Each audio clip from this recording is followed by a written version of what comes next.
Today, this is going to be a series on learning something new. So, today I will be going over Django.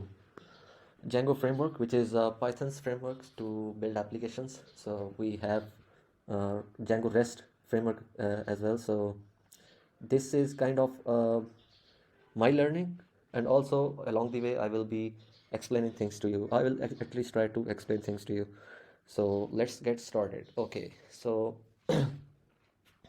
yeah, this is the official Django REST framework.org website, and also I have Visual Studio Code open. So this is VS Code, and let's get started. Okay, so we are going to edit users and groups, create new Django. Okay, we already have a directory, so what we will be doing is to create a virtual environment to isolate our package dependencies locally. Okay, this is something I have already done, so you guys can install this. I have to activate the environment, so let's bring up the terminal and activate. Source on which directory is this? env slash bin slash activate. No such file or directory. Okay, so I'm missing a slash here, and this should work. What is this? Okay, so I have another source activate python dev. Okay, so basically I have also installed environment through Conda, Anaconda. This is also a kind of package framework for Python, package manager for Python. So I am using that. So I have activated Python dev, but you guys can always use these options. Next, what we have is pip install Django. Okay, I already installed. By the way, I have alias pip3, so I am using pip3, but I have alias which is pointing to pip3. So let's install this as a okay, already installed. Start a new project here. Okay, and this will create a project. Let's see what we have. Okay, and cool.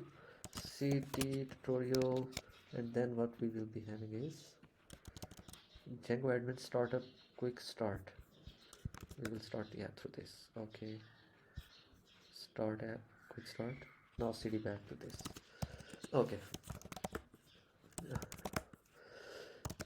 what we have is tutorial and manage.py. The project should look like this. yes, it is Django REST framework, and now find dot. Okay, we have the same directory structure, so we are good to go. It may took unusual that the application has been created with the using the project's namespace avoids namespaces. Okay, now sync your database for the first time. Okay, so basically this will run all the migrations on our SQL database that we require for this project. So okay, yeah, and we also need to create a super admin user, which would be username should be admin and email should be this. Okay, let me set this up. Okay, yeah, I'm sure it's a local database, so no problems.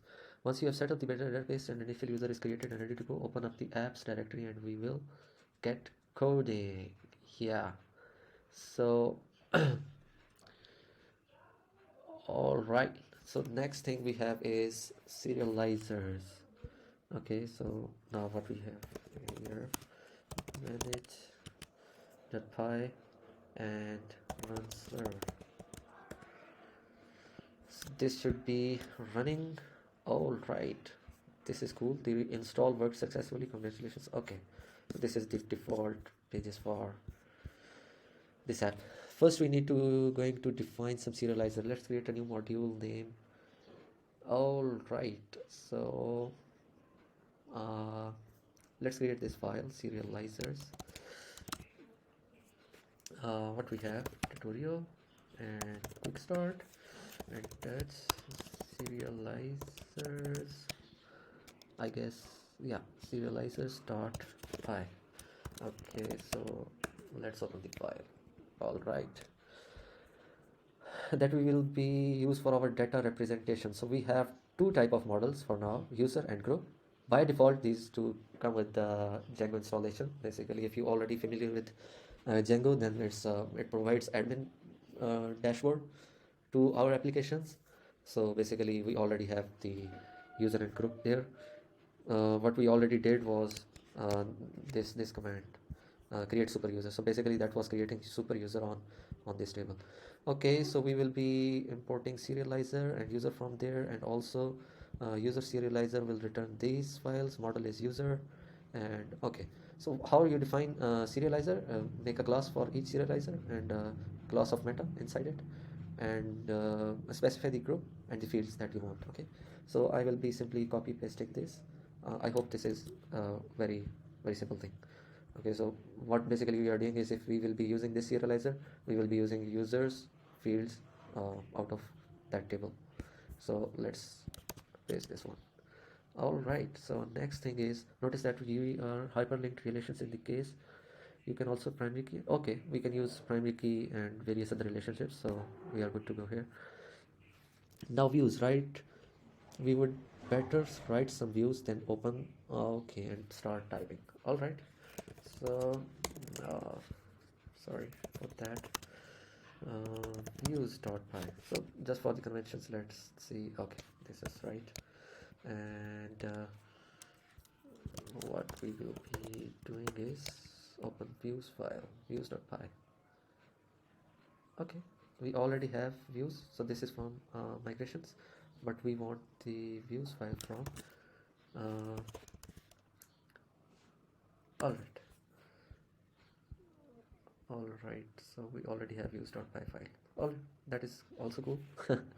I mean, I don't have any problem. Okay, so now we are importing user, view sets and permissions from REST framework, and both the serializers that we already defined. Okay, so now what we are doing is creating two view sets. One is user, another one is group view set. Also, um, let's import these first of all, so that we don't have anything confusing. And I will explain this class to you first. User view set, model view set API endpoint that allows users to be viewed or edited. Order by date join. Okay, so basically what we are doing is, we are specifying a query set, then a serializer class that will basically the same serializer that we defined here, which will tell that what is the model and what fields we will be using, and also the permission class, permissions dot authenticated. As I said, Django comes with the default admin framework, admin dashboard, so we are just importing permissions, so we are doing nothing here about permissions. We are just checking if user is authenticated or not. Okay, and same thing goes for groups. All right, this was very simple. Rather than views multiple views, we are grouping together all common behavior into classes called view sets. These classes, model view set. Okay, we can easily break these down into individual views if we need to, but using view sets keeps the view logic nicely organized. And okay, so we can separate these individual views, but we are just organizing them in a concise way. URLs. Okay, now let's write up some API URLs. So we will be going to oh sorry about that. And here we will be using, okay, we already have urls.py file, so we are, I think, good to go. Admin and path is required or not? Okay, so now we are we need include and path and routers from REST framework, obviously, and because we will be using this router from REST framework, and we need views against each router that we will be specifying here. So there we initialized it, and we are using registering user and groups here, and also specifying the basic path here. Okay, that is cool. copy this file into this file, and because we are using view sets instead of views, we can automatically generate a URL conf of our API by simply registering the view sets with the router class. Again, if we need more control over the API URLs, we can simply drop down to using regular class based and writing the URLs. Okay, explicitly.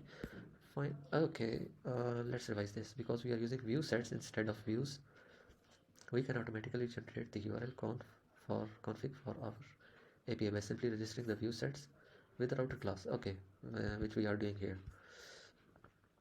Again, if we need more control over the API URLs, we can simply drop down to using regular class based views. So we are basically using view sets right now, but if we want more control over the API URLs, let's say that we want to change the name of API URL, then we will be doing class based views and writing the URL config explicitly. Okay, finally we are including default login and logout views for use with the browsable API. Finally we are including default login logout views for, okay, that is cool.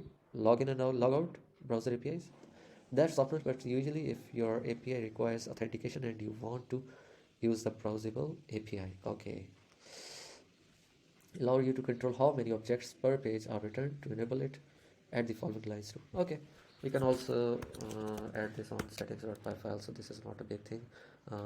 Let's look for this option here, and there is no option, so we will be defining on our own. Oh, this is REST frameworks option, so this should not be here. Let's do our stuff on last of this file, on the end of this file, last of this file. Sorry guys, I'm not very good with tutorials at this point. Settings, add REST frameworks to installed apps. All right, the setting module will be in the tutorial. Okay, so in Django we have something called apps, we call apps. So we will be including the REST framework app in our installed apps array. Okay, so let's see what we have here. Okay, that was simple. Okay, we are done testing our API. All right, so now that we have everything, let's run our server. Okay, that is cool, and let's see. All right, so we have API root, basic root that we already registered here.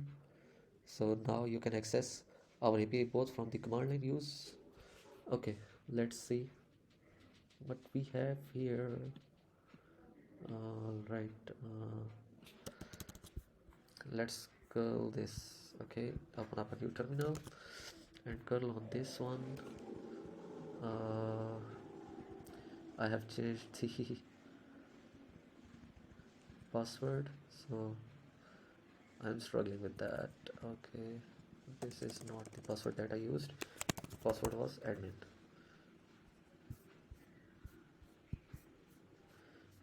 Okay, this is something I cannot manage right now, so let's open up Postman. Postman is used for testing API, so the screen is very small and I don't like making edits in curl, So what I will be doing now is testing the API. What is our path? HTTP. Okay, this is our path.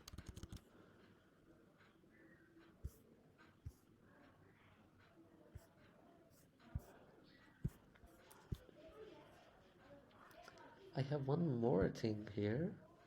What I can do is, let's see, for example, this one. Let's see code for this. Okay, so what I will be doing is just pasting the code here, and Postman will automatically pick that up. My password was admin. Okay, so that is cool. All right. Sorry about this, guys. Admin. What should I do now? Generate multiple snippets. Okay, set request timeout. Why it's not picking up? Copy snippet.